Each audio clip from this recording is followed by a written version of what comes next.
In 1930, the town of Black Hollow was already fading, its streets too quiet, its people too watchful. Richard arrived with his notebook, hoping to uncover stories of the past, but the silence felt like it was watching him back. The librarian, Margaret, greeted him not with a smile, but with a warning. Some stories are not meant to be told. At the edge of town, the elder, Mr. Hawthorne, waited beneath a dead tree, cane tapping the earth like a clock counting down. From the very first night, Richard felt the weight of eyes upon him, though no one stood nearby. The town was not welcoming him, it was measuring him. At midnight, Richard heard whispers drifting through the boarded-up houses, words too old to belong to any living tongue. Margaret confessed that the town kept no church bells anymore, for the bells had started ringing on their own. From the cracked windows, shadows moved like they had bodies of their own. Mr. Hawthorne spoke softly. "The hollow remembers what we buried, and it will not stay buried." The whispers grew louder, until Richard could swear they spoke his name. It was no longer silence that haunted Black Hollow, but a voice that belonged to no one. Margaret led Richard into the hidden basement of the library, where books were chained to the walls. One book was older than the town itself, its leather cracked, its ink smelling faintly of blood. As Richard read, he realized the book did not describe the town. It described him. Margaret whispered, "We all have a page in this story. Some pages end in silence." The candle flames bent toward the book, as if pulled by something unseen.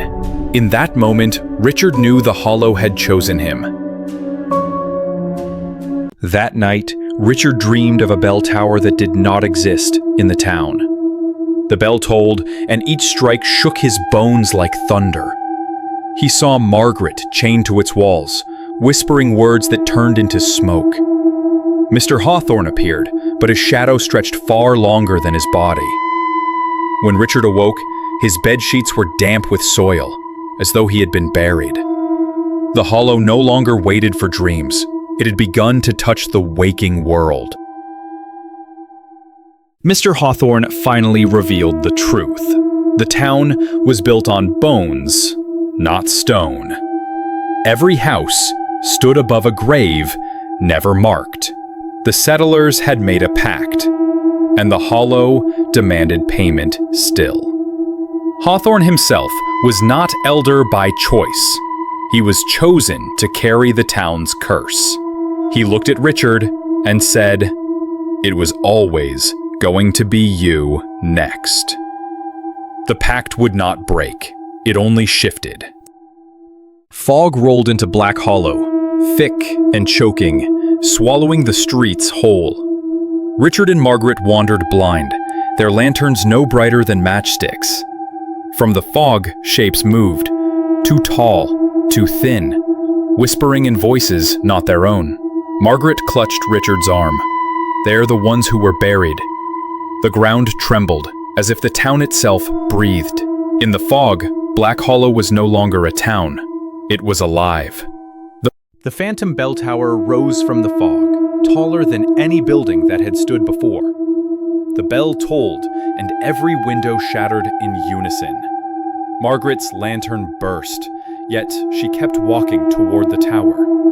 Hawthorne fell to his knees, his cane snapping in two, whispering, "Forgive us." Richard tried to run, but every street now led only to the tower. The hollow had closed its circle. Inside the tower, the book awaited Richard, open to the final page.